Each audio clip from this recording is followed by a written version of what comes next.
Alors, mes amis, on entre dans des paroles qui vont nous faire creuser la réalité.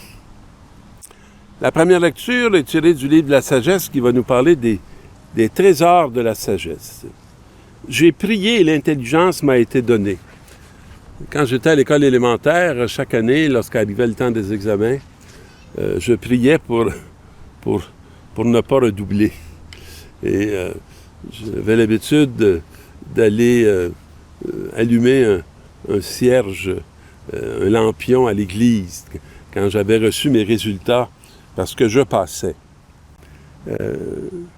Mais je pense pas que c'est de ce genre d'intelligence vers laquelle nous conduit, je dirais, la prière. La prière, elle veut nous conduire à une sagesse qui trouve sa source en Dieu. Et j'ai supplié et l'esprit de la sagesse est venu en moi. Prier, ça s'apprend. C'est comme la marche. Ça s'apprend. C'est comme l'équilibre. C'est comme l'identité. Ça se déploie dans le temps. Alors, je l'ai préféré, la sagesse, au trône et au sceptre, donc à la gloire humaine. À côté d'elle, j'ai tenu pour rien la richesse. Et on sent que dans l'histoire de l'humanité, on a un grand combat à mener par rapport à l'argent, par rapport à la matière. Je ne l'ai pas mise en comparaison avec les pierres précieuses. Tout l'or du monde auprès d'elle n'est que peu de sable. On est devant deux réalités qui diffèrent, qui sont profondément autres. Et en face d'elle, l'argent sera regardé comme de la boue. Je l'aimais plus que la santé et que la beauté. C'est deux mondes, hein, c'est deux mondes. Je l'ai choisi de préférence à la lumière parce que sa clarté ne s'éteint pas. Tous les biens me sont venus avec elle et par ses mains une richesse incalculable. Alors, sa richesse, c'est Dieu. On le voit. Et comment Dieu a pris le centre de notre vie? Hein? Comment dans notre histoire, on a fait cet approfondissement de l'être de Dieu par rapport aux richesses de ce monde, qui ne sont pas insignifiantes, mais qui ne donnent pas sens à la vie. C'est nous qui peuvent donner, moi je dis souvent, c'est nous qui donnons vie à l'argent. L'argent ne peut pas nous donner la vie. Mais nous pouvons donner vie à l'argent en faisant un moyen pour qu'elle nous conduise à Dieu. Et dans la deuxième lecture, elle est vivante, la parole de Dieu, énergique et plus coupante qu'une épée à deux tranchants.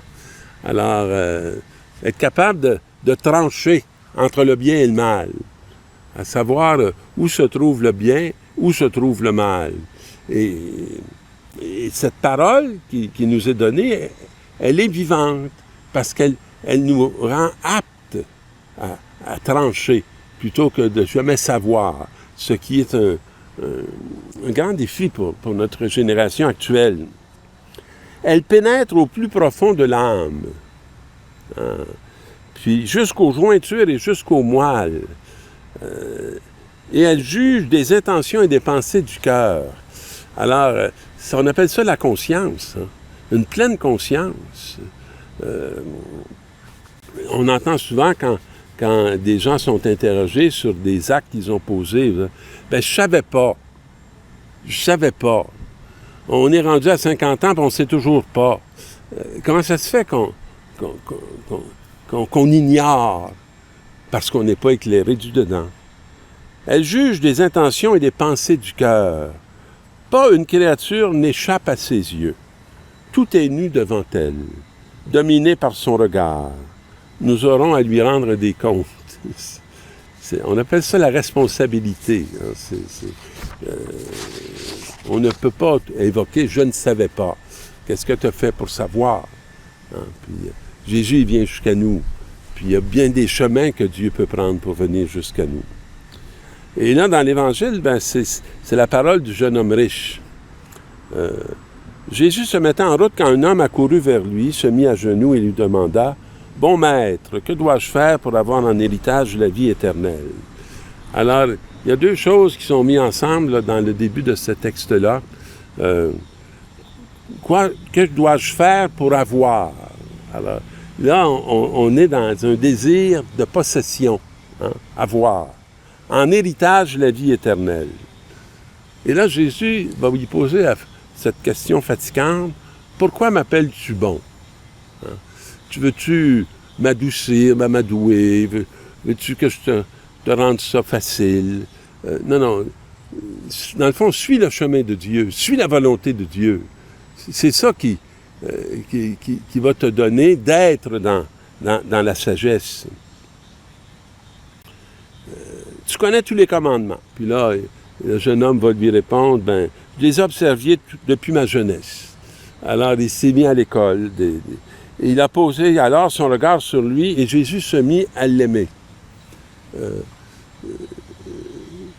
Ça peut être exigeant d'être aimé par Jésus, d'être élu, pour suivre le chemin, pour accomplir la passion dans notre histoire, dans notre vie, pour devenir le fruit d'un amour, mais pas d'un amour à la façon du monde, d'un amour à la façon de Dieu. Un amour où on se livre, où on se donne, où on pardonne, où on construit l'unité, où on devient le dernier. Alors il se met à l'aimer, il lui dit une seule chose te manque. Pas grand-chose, une seule qui te manque. Et va, vends tout ce que tu as, donne-le aux pauvres et tu auras un trésor au ciel. Alors la seule chose qui manque, c'est tout ce que tu as. Donne tout ça. Mets tout ça au service de Dieu. Tu n'es plus dans l'avoir, tu es dans la dépossession. Que puis-je faire pour avoir? C'est dépossède-toi. Sois dépossédé de toi. Et viens et suis-moi. Alors là, il y a une route. Mais à ces mots, il devint sombre et s'en alla tout triste car il avait de grands biens. Ça prend notre ami Marc qui va nous dire, parce qu'il y a des grands biens, il est tout triste.